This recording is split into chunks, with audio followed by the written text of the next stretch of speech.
আজকের গন্তব্য একটি সুন্দর পার্ক, তাই রেডি হয়ে দুজন বেরিয়ে পড়লাম। বেরিয়ে দেখলাম আকাশটা হঠাৎ মেঘলা হয়ে গেছে, তবু আর কি থামা যায়? তো আমরা বাস ধরবো বলে চলতে শুরু করলাম। আর এই যে বেরোনোর সময় সিগন্যালটা যেন সবসময় লাল, তো গ্রিন হতেই আমরা এগিয়ে গেলাম। আর এই যে ফেমাস পাইনঅ্যাপেল বিল্ডিং, তারপর হাফিলাত কার্ডটা নিয়ে বাসে উঠে পৌঁছে গেলাম। আবুধাবিতে প্রত্যেকটা বাস স্ট্যান্ডেই এসি বসানো আছে। তারপর আর কি এই ব্রিজ পেরিয়ে রাস্তার ওই সাইডে যেতে হবে। যেতে যেতে ব্রিজের ওপর থেকে একটু ভিউ নিলাম। তো তারপর পৌঁছে গেলাম এই আল ইমারত পার্কে। পার্কটা আমাদের বাড়ি থেকে প্রায় 1.5 কিলোমিটার দূরে। এসে দেখি চারিদিকে সবুজ গাছপালা আর হালকা বাতাস বইছে। এই হাঁটার পথটা আমার খুব সুন্দর লেগেছে। আর এখানে এই ফুলগুলো এত সুন্দর লাগছিল, ভাষায় প্রকাশ করা যাবে না। এখানে গাড়ির পার্কিং এর জায়গাটাও অনেক বড় আর অনেক সুন্দর। তারপরে আমরা টিকিট কেটে ঢুকে পড়লাম। ঢুকে এই সুন্দর ফোয়ারাটা দেখে মন ভরে গেল। তারপর পার্কের ভেতরেই একটা সুন্দর মার্কেট চোখে পড়লো।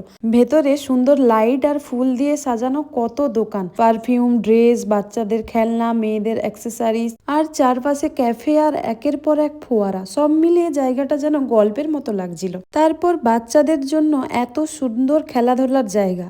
আর এই ঘোড়াটা দেখে মনটা আরো ভালো হয়ে গেল। হালকা সুন্দর বাতাস বইছিল, চারপাশে ছিল হাসি আর আনন্দ। মুহূর্তটা যেন একদম গল্পের পাতার মতো লাগছিল। এরপর চোখে পড়লো এই সুন্দর খরগোশগুলো, এত কিউট যে মনে হচ্ছিল একটু আদর করে দিই। তারপর দেখলাম কত বড় বড় কচ্ছপ। এত বড় কচ্ছপ আমি আগে কখনো দেখিনি। এগুলো সব ঘুমিয়েছিল, এই একটাই জেগেছিল। এরপর চলে এলাম এই ছাগলগুলোর কাছে। কত মানুষ ওদের খাওয়াচ্ছিল। আর এই হরিণগুলো, ওদের শিং দেখে তো একেবারে অবাক। এত বড় শিং দেখে মনে হচ্ছিল প্রকৃতি সত্যিই কত আশ্চর্য সুন্দর। এরপর মরুভূমির এই উটগুলো, এদের দেখে এত সুন্দর লাগছিল। সবাই ওদের খাওয়াচ্ছিল, দেখে এত ভালো লাগছিল। আমিও একটু খাওয়ালাম ওদের। এই মুহূর্তটা ছিল একদম আলাদা আর মনে রাখার মতো। এরপর আবার দেখলাম ফোয়ারা, আর চারপাশের সব গাছপালা মিলে জায়গাটাকে একদম পরিপূর্ণ সুন্দর করে তুলেছে। এত সুন্দর মনোরম পরিবেশ দেখে মনটা খুশিতে ভরে যাচ্ছিল। সত্যিই মনে হচ্ছিল যেন এখানেই থেকে যাই। তারপর সামনে পড়লো এক শান্ত জলাশয়। এটাকে ঠিক কি বলা যায় জানি না। জলটা একেবারে স্থির, যেন প্রকৃতি নিজে একটু থেমে নিঃশ্বাস নিচ্ছে। নীরব সেই জল আর গাছপালা মিশে তৈরি করেছিল এক অপূর্ব গল্পের মতো দৃশ্য। ঘন বনের মধ্যে দিয়ে চলে যাওয়া একটা রাস্তা ধরে হাঁটছিলাম। দুপাশ জুড়ে ক্যাকটাস গাছ ভরা, তাই পথটার সৌন্দর্য আরো বেড়ে গিয়েছিল। তারপর এই ছোট্ট ট্রেনটা যেন জঙ্গলের ভেতর দিয়ে আপন মনে এগিয়ে চলেছে। তারপর আবার চোখে পড়লো সুন্দর সুন্দর ফুল গাছ আর বসার কিছু জায়গা। আমরা ওখানে অনেকটা সময় কাটিয়েছিলাম। এরপর ওয়াচ টাওয়ারে লিফটে করে উঠলাম। চারিদিক কাঁচ লাগানো ছিল বলে সবকিছু কি সুন্দর দেখা যাচ্ছিল, আর একটু ভয়ও লাগছিল। উপরে অসাধারণ দৃশ্য দেখলাম। উঁচু থেকে সবকিছু আরো বেশি সুন্দর লাগছিল।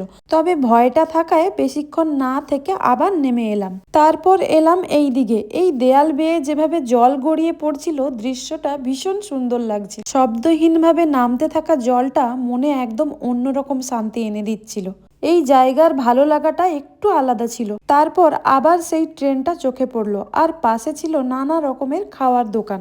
তারপর আইসক্রিম খেতে খেতে আবার সেই ট্রেনটা দেখলাম। এবার কিন্তু লাইট জ্বলছিল। এরপর বিকেল গড়িয়ে সন্ধে নেমে এলো। পুরো পার্কটা যেন এক নতুন রূপ পেয়েছিল। ফোয়ারাগুলোতে রঙিন আলো জ্বলে উঠলো, আর সেই আলোয় দৃশ্যটা আরো মায়াবী এবং দ্বিগুণ সুন্দর হয়ে উঠলো। এরপর বাড়ি যাওয়ার সময় হয়ে গেল। পুরো বিকেলটাই সত্যি অসাধারণ লাগলো। সব মিলিয়ে এক গভীর আনন্দ আর শান্তি অনুভূত হচ্ছিল। তারপর আমরা বাড়ির দিকে রওনা দিলাম। এখন টাটা।